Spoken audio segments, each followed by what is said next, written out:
آج ہم نے جلوس میں شرکت کیا تو ہمارے ساتھ مولانا حسین نقوی صاحب تشریف فرمائے، تو اس جلوس سے متعلق اپنے خیالات کا اظہار فرمائیں۔ اعوذ باللہ من الشیطان الرجیم، بسم اللہ الرحمن الرحیم۔ السلام علی الحسین وعلی علی ابن الحسین وعلی اولاد الحسین وعلی اصحاب الحسین۔ آج کا جلوس یہ مختص ہے، تمام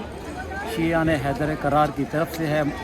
اجتماع تمام اکٹھے ہوتے ہیں، ان کے انتظامات بھی تمام تنظیمیں جو ہیں ادھر کی وہ مل کے ادھر انجام دیتی ہیں۔ مختلف تنظیمیں ہیں، اردو زبان کے جو ادھر مختلف مراکز ہیں ان کے نوجوان بھی گارڈ کی حیثیت سے، محافظ کی حیثیت سے کام کر رہے ہیں۔ اسی طریقے سے باقر العلوم کے بچے بھی تقریباً 12 کے قریب بیٹیاں بھی ہماری ہیں، وہ بھی حفاظتی گارڈ کی طرح انہوں نے بھی ادھر اپنی ذمہ داریوں کو سنبھالا ہے۔ اور یہ جلوس خاموشی کا جلوس ہے کہ جب ہم یہ جلوس مصلی امام حسین علیہ السلام سے شروع ہوا تو ادھر سے خاموش، کوئی نعرہ نہیں، کوئی بات نہیں، کوئی پرچم نہیں، مخصوص پرچم لے کے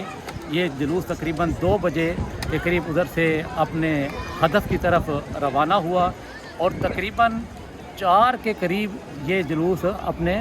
اصل مقام ٹرینگل جو ہے تھی وہ ادھر پہنچا، اور ادھر جو خطاب ہوا ہے ادھر لبیک یا حسین کے بھی نعرے لگے ہیں، لبیک یا قرآن کے بھی نعرے اصل لگے میں ہیں۔ یہ عاشورہ کا جلوس ہو یا جو ہے وہ واک ہو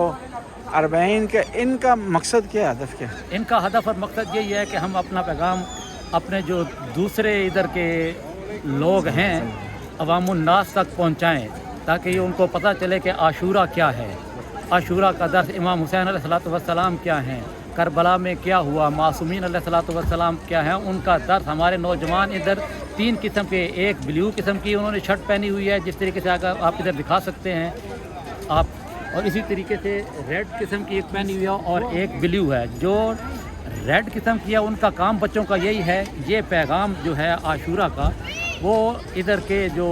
مختلف مذہب ہیں وہ ادھر ان کو ملتے ہیں راستے میں، ان کو امام حسین کا امن کا پیغام، محبت کا پیغام، بھائی چارے کا پیغام وہ ان کو دیتے ہیں کہ ہمارا مقصد دوستی ہے، محبت ہے، پیار ہے، خلوص ہے،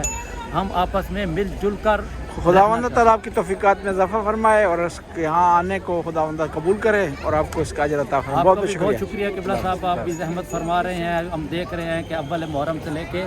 اب تک آپ مختلف مراکز بھی تشریف لے کے گئے ہیں، مجالس میں، اور ادھر شرکت بھی کی ہے، اور علماء کا پیغامات بھی آپ سیر میں ہوں تب بھی لوگوں تک پہنچا رہے ہیں، اگر سوئے ہوئے ہوں تب بھی پیغام پہنچا رہے ہیں۔ یہ آپ کی محبت ہے اور یہ تبلیغ کا ایک بہت اچھا ذریعہ ہے جو آپ نے اپنے کندھے پر لیا ہوا ہے۔ اللہ تعالیٰ آپ کو سلامت رکھے، آپ کو اپنے حفظ و امان میں۔